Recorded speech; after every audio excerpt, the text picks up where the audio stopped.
how do I set up a company in the US of A? Now, yeah, this is another interesting one that we get emails on this almost every day as well. I got one yesterday from someone in one of the Emirates. I think it's Abu Dhabi, about setting up a company in the US, right? Okay. Again, it's not that I'm chasing business here. I mean, we get over 50 inquiries via our social media every day. So, I'm actually in the situation of looking to recruit staff. So things are pretty busy for us. But I do tell you that you need to be careful. I know that you just Google form an LLC in the US and there's some pop-up that you see or some paid ad at the top of the Google results that show you that for $99 or $199, you can set up a Delaware LLC and that's all you need. It's cheap and easy to get into a situation like that. It can be really tricky to get out of it and to unravel it if that is not the right fit for you. Before the first thing we need to understand is, what is the nature of your business? Do you need a local LLC or do you need a local C Corp? Because in the US, they're different. When you say a company, there are different types of companies, right? There's an LLC, which is a limited liability company, but then that company can be treated in different ways for tax purposes. It can be treated as a pass-through, or it can be treated as a taxable entity. So it can be treated as something called a C Corp. There's also there's also an option to elect to be treated as an S Corp, but that's normally reserved for US exposed persons. But it can be treated in different ways, is my point. Also, the US is not just, it's one jurisdiction, but it's also made up of a number of little jurisdictions. So the federal government does not form companies. The federal government doesn't form LLCs.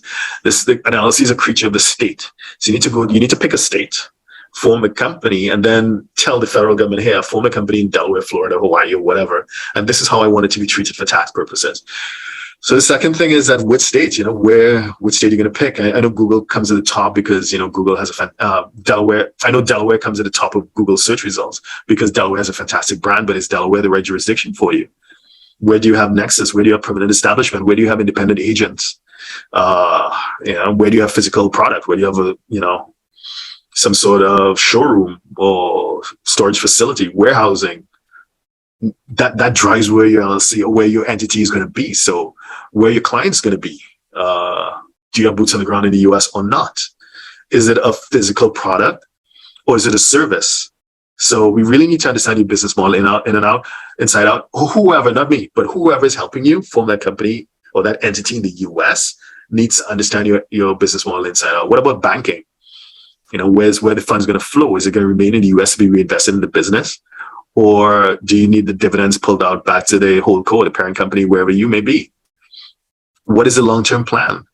Is it to grow within the US? I know we do our most popular live streams are those on migrating to the US. So for some people, they're setting up a business with a view to moving to the US themselves.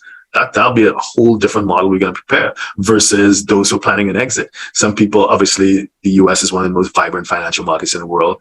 You set up a company in Dubai, it'll be valued at, let's say, 2x. I'm giving just for the purposes of the discussion. You set up the same company in the US, it might be 10x in terms of the valuation. It's a more liquid, more vibrant, dynamic marketplace. So are you setting it up for an exit? So we need to work through all of that before we begin to really get into that conversation as to what the right structure is for you. And it's not going to be as cheap as $299 or whatever it is you see online. But that is the cost of doing things the right way. I always say it's easier to be proactive and spend the money up front in getting things done the right way than having to fix it on the back end where you correct mistakes that were made. But, I must declare that we have a conflict of interest here because as a firm, we probably make more money helping clients fix mistakes that they made on their own or through advisors who are not experienced than we do helping clients get things done right the first time around. So, okay, hope that helps. So if you're a 6, 7, or 8-figure investor, entrepreneur, or business owner who needs a tailor-made solution from a qualified team of professionals, we can help you achieve the international lifestyle, the freedom, and even the tax savings you're looking for. Visit us at htj.tax and live that international life.